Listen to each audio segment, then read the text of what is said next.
तो हम स्टार्ट कर रहे हैं अपना नेक्स्ट टॉपिक एंडोक्राइन में, insulin and oral antibiotic drugs. तो इसमें तीन चीज़ें इंपॉर्टेंट है। एक तो इंसुलिन की प्रिपरेशन इंपॉर्टेंट है, एक डायबिटिक कीटो एसिडोसिस इंपॉर्टेंट है, उसका मैनेजमेंट, और तीसरा है ओरल एंटी डायबिटिक ड्रग्स। ठीक है, तो अपन पहले स्टार्ट करते हैं इंसुलिन प्रिपरेशन। तो सबसे पहले थोड़ा इंट्रोडक्शन देख लेते हैं।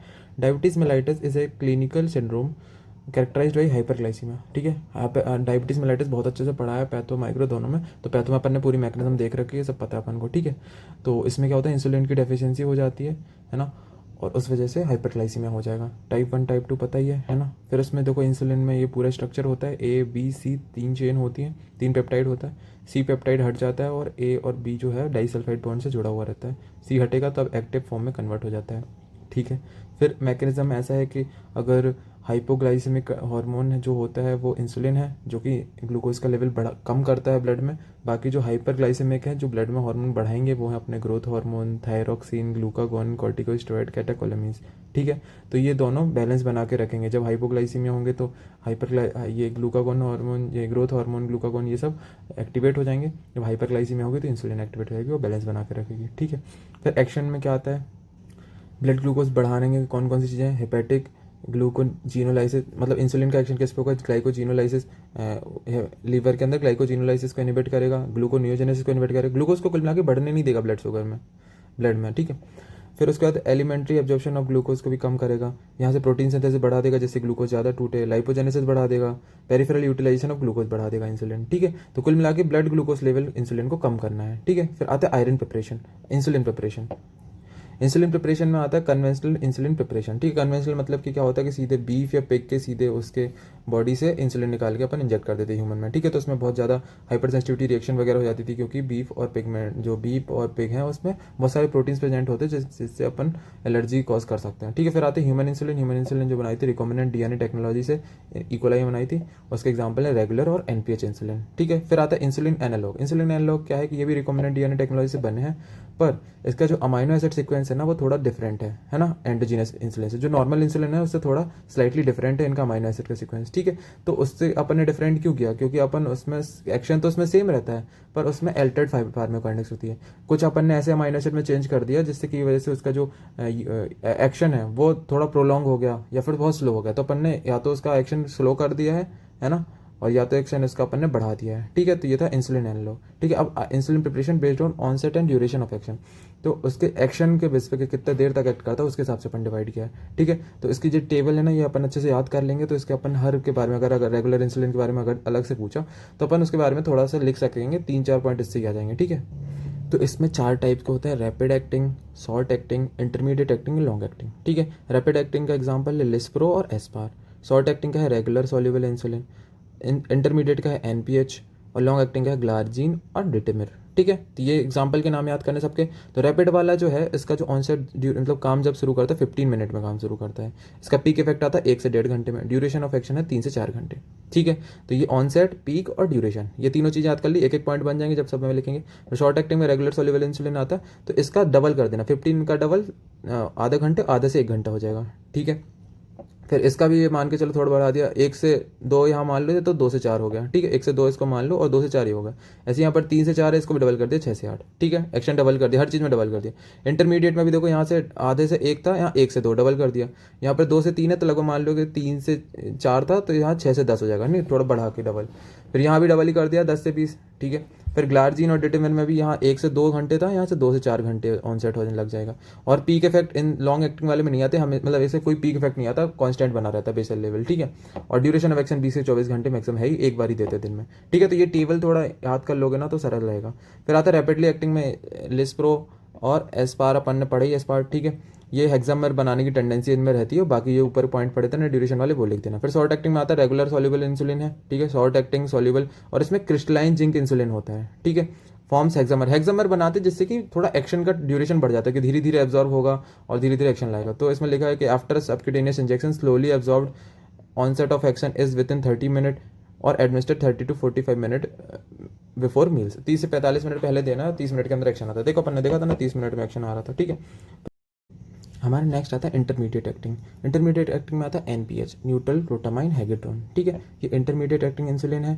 ये किससे कॉम्प्लेक्स होता है, प्रोटामीन और जिंक से। तो अपना रैपिडली रेगुलर वाले में जिंक को बस क्रिस्टलाइज किया था, इसमें प्रोटामीन और जिंक है, ठीक है। ये भी स्लोली मतलब स्लोली डिसोशिएट होता है, तो इसका एक्शन ज़्यादा होता है, क्लाउडी सॉल्यूशन होता है। सबक्यूटेशनली अपन को 2 टाइम्स देना पड़ेगा, क्यों? क्योंकि इसका एक्शन 10 से 12 घंटे होता है, तो इसको 2 बार देना पड़ेगा, ठीक है। फिर नेक्स्ट आते हैं लॉन्ग एक्टिंग इंसुलिन में। लॉन्ग एक्टिंग इंसुलिन में आता है ग्लार्जीन और डिटेमिर, ठीक है। फिर ग्लार्जीन के बारे में थोड़ा सा देखते हैं। ये स्लोली एब्जॉर्ब होता है और इसका एक्शन 24 आवर्स तक मतलब चलता है, और इसमें पीकलेस प्लाज्मा कंसंट्रेशन होती है, पीक नहीं आती है, पीकलेस मतलब बेसल मेंटेन रहता है, ठीक है। फिर lower risk of nocturnal hypoglycemia then NPH insulin, इसमें रिस्क कम होता है नॉक्टर्नल हाइपोग्लाइसीमिया का, ठीक है। इसको अपन एक बार ही देना पड़ता है क्योंकि 24 घंटे तक इसका एक्शन है, ठीक है। और एक पॉइंट इंपॉर्टेंट है कि cannot be mixed with other human insulin because it's acidic pH, अपन किसी और इंसुलिन से नहीं मिक्स कर सकते। और ये fasting glucose level better control करता है एनपीएच से, और should be avoided in pregnant diabetics, ठीक है। प्रेगनेंसी में इसको अवॉइड करना है, और इस ये बेसल लाइन मेंटेन करके रखता है, पीक नहीं आती है इसमें, और किसी और इंसुलिन के साथ मिक्स नहीं करना है, ठीक है। डेटर में भी ये सेम ही है, ऐसा ही है। फिर अब आते हैं इंसुलिन रेजिमेंट्स में। तो 2 रेजिमेंट्स पढ़नी है अपन को इसमें, एक स्प्लिट मिक्स्ड रेजिमेंट पढ़नी है, ठीक है। इसमें अपन 70-30 का रेशियो रखते हैं एनपीएच और रेगुलर इंसुलिन में, ठीक है। फिर इसको मिक्स करते हैं और अपन देते हैं before breakfast and before dinner, ठीक है। ब्रेकफास्ट और डिनर के पहले देते हैं ना, 2 बार देना मतलब।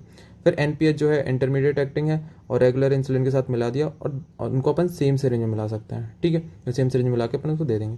फिर आता है इंटेंसिव रेजिमेंट। इंटेंसिव रेजिमेंट में कुछ नहीं है, consist of administration of long acting insulin either before breakfast, या तो ब्रेकफास्ट के पहले दे देना है या फिर बेड टाइम, ठीक है। And injection of short acting insulin before each meal, और शॉर्ट एक्टिंग अपन को देना है ईच मील में। ऐसे क्या है कि जो लॉन्ग एक्टिंग है वो बेसल लेवल मेंटेन करके रखेगा, बेसल इंसुलिन लेवल, ठीक है। और शॉर्ट एक्टिंग अपन हर मील के पहले देंगे, जो कि जो अपन जब फूड खाने के बाद जो हाइपरग्लाइसीमिया होता है उसको कंट्रोल करेगा, ठीक है। तो दोनों दे देंगे, लॉन्ग एक्टिंग और शॉर्ट एक्टिंग मिला है इसमें, और इसमें मिला है इंटरमीडिएट एक्टिंग और शॉर्ट एक्टिंग, ठीक है। ठीक है, तो ये थी 2 टाइप की रेजिमेंट, स्प्लिट मिक्स रेजिमेंट और इंटेंसिव रेजिमेंट। फिर नेक्स्ट आता है इंडिकेशन ऑफ इंसुलिन। इंडिकेशन कहाँ कहाँ देते हैं? टाइप 1 डायबिटीज़ में देते हैं, डायबिटिक कीटोएसिडोसिस में देते हैं, non ketotic hypoglycaemic coma, diabetic during pregnancy, stress of surgery, infection, trauma, इन सब में देते हैं। डायबिटीज़ का बहुत इसमें इंसुलिन का रोल होता है। Patient with type 2 diabetes in addition with oral anti diabetic drugs, तो टाइप 2 डायबिटीज़ मेलाइटस में अदर ओरल एंटीबायोटिक ड्रग के साथ इंसुलिन भी दे सकते हैं, ठीक है। तो ये थे इंडिकेशन के कहाँ कहाँ यूज़ कर सकते हैं अपन। फिर आता है कॉम्प्लिकेशन ऑफ इंसुलिन थेरेपी। तो क्या क्या कॉम्प्लिकेशन हो सकते हैं? सबसे पहले हाइपोग्लाइसीमिया जो है most common and dangerous complication होता है, ठीक है। प्रोलॉन्ग हाइपोग्लाइसीमिया ग्लाइसीमिया में कॉज परमानेंट ब्रेन डैमेज, ज़्यादा देर तक अगर हाइपोग्लाइसीमिया रहा तो ब्रेन डैमेज कर सकता है। फिर सिम्टम्स ऑफ हाइपोग्लाइसीमिया आर, एक तो ऑटोनॉमिक सिम्टम्स होते हैं और एक न्यूरोलॉजिकल सिम्टम्स होते हैं। Autonomic symptoms sweating, tremors, palpitation, anxiety, tachycardia, ये सब होगा। और न्यूरोलॉजिकल सिम्टम्स है अपना loss of fine motor skills, headache, blood vision, abnormal behaviour, ये सब होगा, ठीक है। तो अपन को क्या करना कि इसको ट्रीटमेंट के लिए अपन तुरंत जो है प्लाज्मा ग्लूकोज लेवल बढ़ाएंगे। कैसे करेंगे? अपन देंगे उसको, पेशेंट को ग्लूकोज देंगे 50 ml of 50% dextrose injected intravenously, ठीक है। अपन ग्लूकोज देके उसको ठीक कर देंगे, ठीक है। ओरल ग्लूकोज दे सकते हैं, अगर पेशेंट अनकॉन्शियस है तो अपन इसको आईवी के थ्रू देंगे, ठीक है। फिर दूसरा आता है एडवर्स इफेक्ट, एलर्जिक रिएक्शन, ठीक है। एलर्जिक रिएक्शन हो सकती है, लोकल स्किन रिएक्शन जैसे स्वेलिंग, रेडनेस, ये सब हो सकती है। लाइपोडिस्ट्रॉफी सिंड्रोम क्या होगा?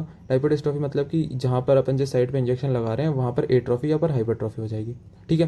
फिर अपना लास्ट आता है एडीमा। एडीमा क्यों होगा? क्योंकि सॉल्ट और वाटर का टेंशन हो रहा है, ठीक है। अब इंसुलिन का ड्रग इंटरेक्शन देख लेते हैं। बीटा ब्लॉकर और इंसुलिन का देखेगा, बीटा ब्लॉकर बीटा रिसेप्टर को ब्लॉक कर देगा, और जितने भी डायबिटीज़ के हाइपोग्लाइसीमिया के सिम्टम्स आ रहे हैं उन सबको मास्क कर देगा, तो इसलिए अपन इसको साथ में नहीं देते हैं।